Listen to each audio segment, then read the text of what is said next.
Welcome to the talk show, Lighting the Educational Flame, with your host, Marc Hoberman.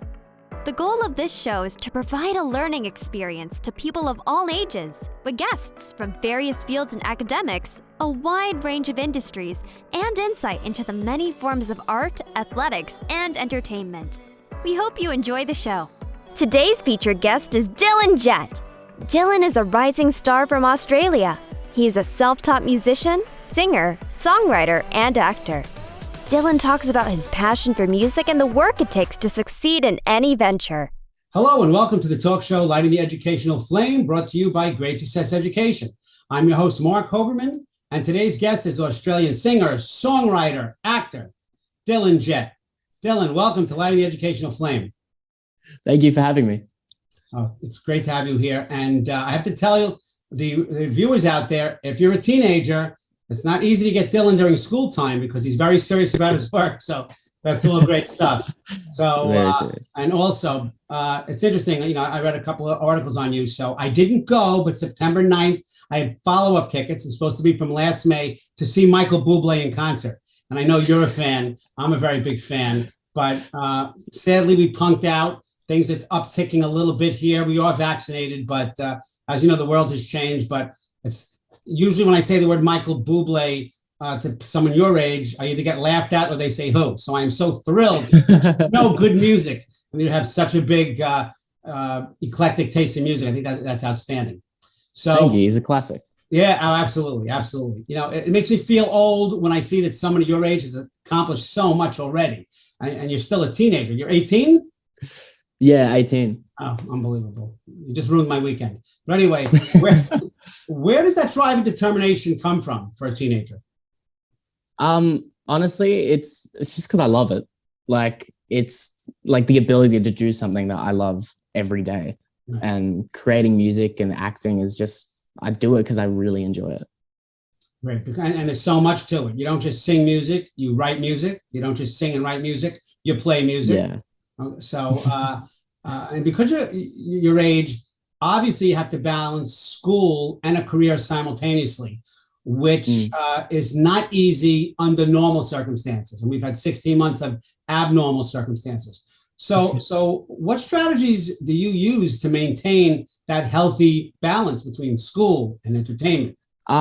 It's all about organization. It took a very, very long time to get everything right, because I'd always end up having to skip a couple classes here and there and stuff for commercials and different little acting jobs and different interviews and stuff, which I still do, but it's occasionally. It doesn't really take a massive hit to my studies.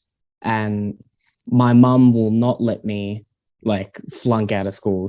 I have to work hard. I have to study as much as possible. And yeah, it's just kind of a balance, not sacrificing either one. Just, yeah, it's time organization, I guess. No, excellent. Now, I don't know if you know that Great Success Education is my education company, my tutoring company. And we actually do time management courses. And you could probably teach one because how you do the balance is truly unbelievable. And it's interesting, you said, sometimes I have to skip classes. So in the States, skip classes means you're in school and you skip and cut the class that period and you hide out in the bathroom or on the football field and then you come back. So, it's great. And I'm sure your teachers work with you and they respect what you do because you're doing it the right way. And you're doing it with a good message. And, we mentioned earlier that you taught yourself how to play the piano. I took piano lessons for a while and now I just play chords, but I don't think I could have taught myself. Tell us about your earlier years of learning how to play. So I did, when I was very young, I did take a couple lessons for classical piano and I didn't enjoy it. I didn't blend well with it and I wasn't really getting anywhere. And then my dad, he's a sound engineer. So he plays piano, guitar, everything. And I remember he played one song for me that he made with a certain method to playing, which I hadn't really seen before, where my left hand was doing most of the work and the chords were always moving and fluctuating. And I copied everything he did for that one song. And then with that one song, I just like went from there and I applied it to all my music and that same technique. And then with that, I've just been able to, over the years, just keep on learning. And yeah, from him showing me really just one chord and one short song, I was able to learn everything else. Well, the average person who hears that saying, what? Because yeah, I did the chord, I did the song and everything else, but this everything else is tremendous. When you're piano playing, can you sit down, hear a song and you start playing it, or is your piano playing melded more with your writing and then you sit at the piano and you start to write a song? What is that about? Well, just like playing in general, I'm 100% by ear. If I listen to a song like 3 or 4 times, I'm able to get down the chords and know it pretty well to the point where I could play it for someone. Because I have relative pitch, which it isn't perfect pitch, but it's like perfect pitch for one note. And then I just work all the other notes from knowing that one note. So if you play me a song, if I listen to it like 2 times, I'll be able to perform it to at least a decent extent. And with writing, well, my process of writing my songs usually comes from piano first, but I just mess around with random chords. And then when I find a chord progression that I like, I start writing melodies over it, and then it leads to lyrics. Are these, not to get too technical, but, major chords, major fifths, sevenths, are they those kind of advanced chords, or you just hit those notes and you happen to hit the chord and it's the right chord because you have that gift? Well, I do that too. I just kind of randomly, but I love my sevenths. I love my ninths as well, right? Which I've been I able didn't even to mention ninths. I figured, how far can I take this? But yeah. It's interesting because I played the clarinet for 30, 40 years. At one time in high school, I was very, very good. And as much as I love it, and I'm much better on the clarinet than the piano. You play the clarinet alone, it gets kind of dull after a while. But that piano just is really can be an extension of your whole soul, and really can play some beautiful, beautiful melodies just on your own. So that's got to be a wonderful thing. You can do that. Yeah, I've been able to blend chords now, where it's like I'll play a C major with an A minor, and just together they sound so beautiful. And it's just different random chords. Like all the chords weirdly kind of work together. And any 2 chords, you can make something amazing out of it. That's outstanding. And when we talk about entertainment and the playing and the singing, and it's professional. Entertainment might be loads of fun, but it's called the entertainment business for a reason. I know you're an actor. I know you've won awards. I know you've worked with Russell Crowe. People looking at you think you should be about 50 years old with all these things that I'm saying that you've done already. But and many others. But I've talked to a number of child actors. I've talked to another number of singers, people on The Voice, and even on American Idol and such. What have you learned about the business of entertainment? Keeping in mind you're 18, but you're now part of the entertainment business. One of the main things, which I learned at a very young age, but it was probably the toughest to learn, is just, I think it's about resilience, because especially in the acting industry, in the music industry as well, but in the acting industry, you face a lot of rejection. Like your agents will tell you should be getting one call back out of 20 auditions. So that's 20 times you go for something and you don't necessarily get it. And any actor would know, like, that's very, like, there's a lot of rejection. You're not going to get every role. And it's just becoming resilient to that. But luckily I was thrown into the water diviner with Russell Crowe at such a young age. I was thrown into the deep end. So it made it a bit easier to grow that resilience and be able to keep strong in the industry. Oh, absolutely. And that resilience has served you well during a pandemic also, because you're as busy now as in what we'll call normal times, let's say. I know in 2020, you released 4 songs. Many people in 2020 released The Couch, and that's about all they released. But you released 4 songs. Can you tell us about? So I saw Tokyo. First of all, I think I have a decent eye. I love your, I don't know if we're going to call them your video team, your whatever, but it is so polished and so fun. And it has such a great vibe. And this is an older person telling you this, but it's not what I expected to hear when they said, oh, check out his song, Tokyo. So who wrote that and what's the message behind it? Me and Nico wrote that. And it was my manager, Nico Larson. Him and me wrote that together, and it's a really fun song, Tokyo.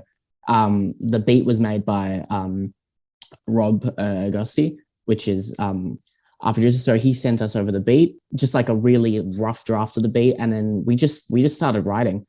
Nico wrote like the melody of the choruses and stuff, and then I added some lyrics, and then I worked on the verses and the second verse, the rap part. And I'm going to ask you about the rap part, right? Because I knew that was you without you telling me that was you, because you don't expect that. You're hearing, you're watching, and you're enjoying, and then all of a sudden this cool rap beat. Oh, wait, did I hit the second song by mistake? What's going on over here? It's really blended so well, but I will say, although I know you're an actor, I've taught long enough, over 3 decades, you're not acting the fun you're having when you're performing. I can see that coming through. It's not like, cut, thank God, let me get the hell out of here. So it's just, It just looks like you don't want it to end.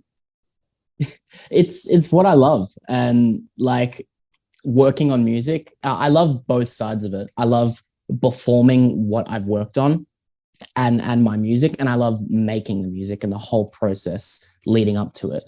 So even though that's such a fun process, when I finally get to perform it, or when I'm filming the music video and we're out and about and I'm just like lip syncing it and stuff, it's a really good feeling. And just sharing my creativity with other people. I'm so glad that you talked about the creativity, but more importantly, the process, because people think, they wrote this song for Dylan. He pulled up in his car. He came out. He shot it and went home. They just don't know. And I say this on the show all the time. We know the glory, but we don't always know the story. So the rejection was one piece of what you say is difficult and about the business. But what obstacles besides rejection do you have when there's writing obstacles? I mean, you have to be a producing machine. This is a business where if you're not productive, you're not remembered, and you're no longer in. So what obstacles have you had kind of musically and in the acting career, besides the rejection, the work, the balance of the life and the work? When we're talking, like, we'll start with music. When we're talking like just the amount of work you have to put in, I'm constantly writing. I'd say I'm writing a new song every day. It's become just like, it's just, even if I don't use that song ever, it's just something you've got to practice, and working with different chords and melodies and lyrics in each song. Even if you scrap it, it's finding a new way to do something that you didn't do the day before. And with working with Nico and everything, it's a lot.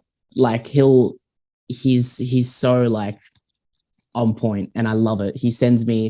He's able to send me like a new track every day, or he's able to send me new tracks so often, like just a basic draft of a beat. And with, like you said, that you appreciate that I do a lot of my writing, I make sure I can do as much as possible.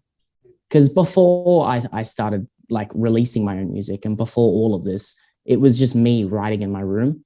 And I would say I love writing just as much, if not more, than actually singing and performing, because it's like it's my own body of work.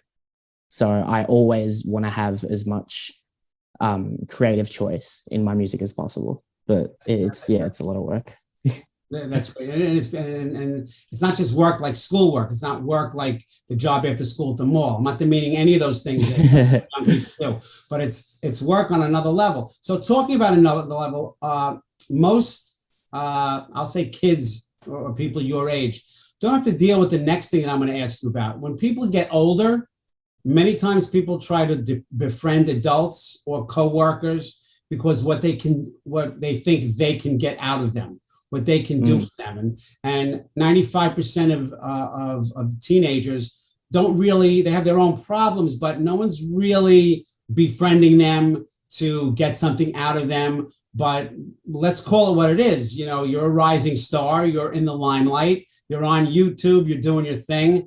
How is your, for lack of a better term, how is your BS radar? How is your, you know, this person's not authentic? Because even though you're more mature than most 18-year-olds, you know, I can tell you that straight up, but that's got to be something you have to deal with. Yeah, honestly, a lot of my life, I've had to deal with that, or at least kept it in mind.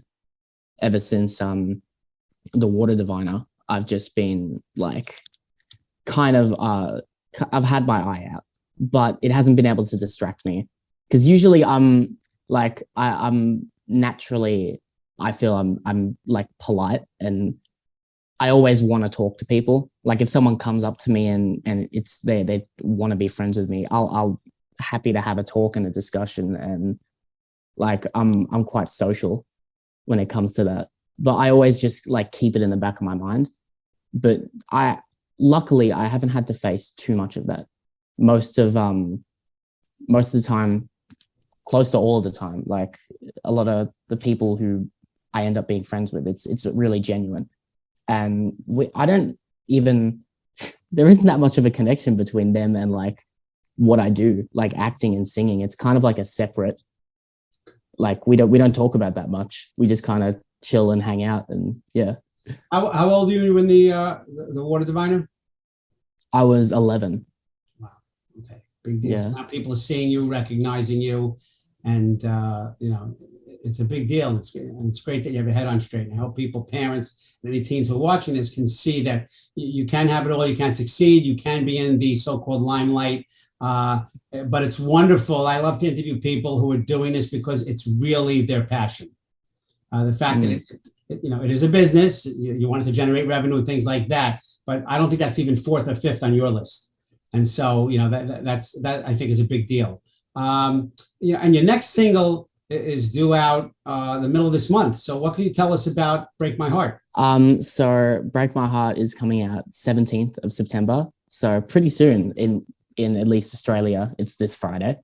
But yeah, it's I really love this track.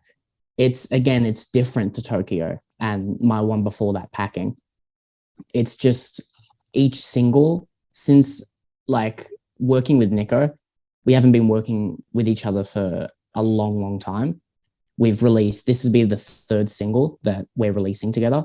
So it's kind of, we're just experimenting and trying completely different sounds to see what sticks. So this one's a bit more, it's poppy, but it's more like kind of a darker sound to it. Okay. And is there a message? Is there a message in the song? For this one, like Tokyo was filled with a bunch of lyrics and fast raps and stuff. But for this one, I kind of just want to let the melody speak. So there's like lyrics, but it's not too deep. Like I want, like, it's just the sound. I want people to just hear the sound, and yeah. well, there's creating the music and there's performing the music. And obviously you could, in a pandemic, you could create a ton of music, but you can't perform a ton of that music. Luckily, through YouTube videos and all different media outlets and stuff, you can. But when we talk about live performing, when's the last time you performed live? Last time I performed live, I was actually able to a few months ago, I think late July, but that was with my side thing. It's a band that I'm in with my brother. My brother's also a musician, and that how old is your brother? How old is your brother? He's 21. Yeah. And our band's a bit more rock, but it's I love going up and performing just any music and anything. But last time I performed Jett was January, which was a great show. I really enjoyed that. I'm sure. But yeah, it's been like rough with, quarantine, pandemic. Sure. Most like musicians and actors alike, we've been. Sure. Yeah. It's great that you. It's been difficult, but it's great that you include. I don't know why you let somebody so old be in your band, a 21-year-old, but it's your brother, so you got to give him his props there. But so let's talk about school. Let's talk about education. What is your studying like, and what's it like now? I believe there's a lockdown on school in your area now. Here in the States, everybody pretty much is back in school. Most with masks, and there's lots of arguments here at PTA meetings. I don't want my son to wear a mask and that kind of thing, but I know it's a worse situation where you are. So what's going on with that? Yeah, currently we are in like the toughest lockdown. So I can't go further than 5Ks from my house, 2 hours of exercise a day, curfew from 9 p.m. to 5 a.m. So this isn't a school. This is a big lockdown. This is a country. Yeah, it is a big lockdown. Oh, yeah. Okay. So, yeah. It should be ending pretty soon, the next few weeks. But yeah, with school, all of it is online right now, which is tough because I personally have ADHD, so it's like welcome to my world. But go ahead. Yeah. So just attention and focusing has always been rough for me. Rough in an environment that is meant for studying, let alone my room. So it's been hard to focus, but right. It's so interesting. Yeah, so interesting because it's hard for anyone to focus now. But I'm so proud of you for opening up and saying something about that, because for the younger people who watch the show, that could be a badge of honor. There is no shame in that whatsoever. And I can tell you, there are teachers I've seen and dealt with who said, "Oh, that kid has ADHD. When he's off his meds, he's crazy," and that kind of stuff. And there are teachers I've seen who are the best teachers I've ever seen. That when school went to Zoom, these are people with 25 years experience who could only spell Zoom. They couldn't operate Zoom. So the first 3 or 4 weeks, and they've got 11-year-olds telling them, no, Mrs. Johnson, you want to click here. If you want us to chat, we should go there. So all this comes together. And, it's so interesting to me that, focus, but there's academic focus and there's life focus. And it's amazing that you've done both. So a 12-year-old boy or girl comes up to you and says, "Hey, I want to do what you do." And you say, I would say just start creating, like do as much as possible. In this like day and age, we're so lucky with sites like with sites like TikTok, with apps like TikTok. It's so like right at your fingertips. You can get out there and start posting consistently and start releasing your work on Spotify or YouTube or anything. And it's a long process. It takes a long time, longer than most people would like. But if you really love it, you just got to keep on creating and create as many contacts as possible. Make as many friends as you can who do the same thing as you do and collaborate with them. And especially make sure that, while you're doing that, you're enjoying it as well. Because I think meeting other people who are doing the same thing you do and working on them with projects and constantly releasing, hearing feedback and trying to better your work is the process for me is the best part. I would say it's even better than the final result because the work is like, while you're working, it's just like, this is why I do it. This is what I love. But we talk on the show a lot about golden answers. I think that was a platinum answer because you started with the work. You didn't start with, "Oh, you're going to love this. People are going to be clawing at you and dancing to your music." Create. Someone says to you, "I want to be in the limelight and I want to do what you do." And you start with, "Okay, here's the homework that you have to do."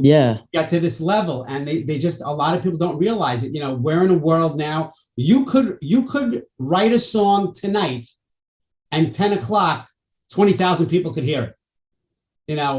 When I was 18, if I yelled out my window, maybe 9 people would hear it if I sang a song. But with the media, it's a double-edged sword, but it's a wonderful thing that there's so many ways to get out there and create and write. And you ended with and have fun. We are all both, you and I are too familiar with child actors who have not had a good adulthood because they never had a childhood.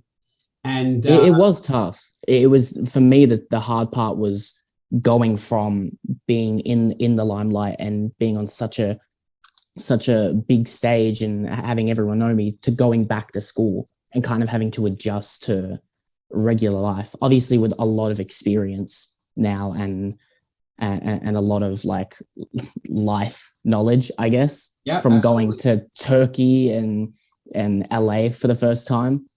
But it was definitely tough, just like getting used to like normal again. And it was rough because like, not when you get something like that, you expect, or just your mind thinks that it's just going to be like that now.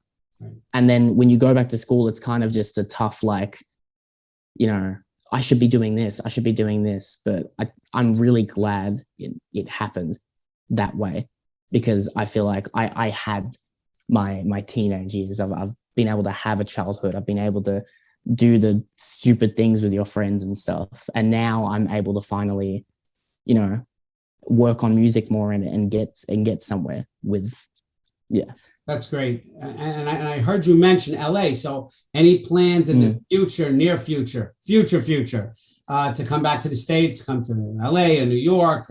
100%. Yeah. As soon as we're able to, as soon as stuff opens up, I would love to go down there and start working with anyone, working with some producers, and just seeing what we can do. I think that's been my favorite part of all of the music stuff so far, is meeting up with people that I've never met before. And that day, we've just created a whole new song and a whole new piece. It's so much fun. I can't wait to get back to it. Right. I think the name of your next album may have to be called Process, because you're so into that and it's so important, but you thrive on that. And I think that's, I love it. Yeah. Oh yeah. That's great stuff. So Dylan, Jett, thank you so much for joining us today and sharing your passion for music and for education. Where can we learn more about you and see your music? You can look at me on Instagram, or if you YouTube my name, search it up on YouTube or Spotify. And just listen to my music and see if you like it. And thank you so much for having me as well. Oh, such a pleasure. And to the viewers, this is Marc Hoberman thanking you for watching Light of the Educational Flame. Catch us on Monday nights, 9 p.m. EST on E360 TV, on Roku, Apple TV, Amazon Fire. And remember, we are 24/7 on the Lighting the Educational Flame YouTube channel. Have a great day. Dylan, thank you so much. Thank you. Thank you for watching Lighting the Educational Flame. To contact Marc Hoberman, email him at info@gradesuccess.com or visit him on social media through Facebook, Twitter, Instagram, and LinkedIn. Thank you for watching Lighting the Educational Flame.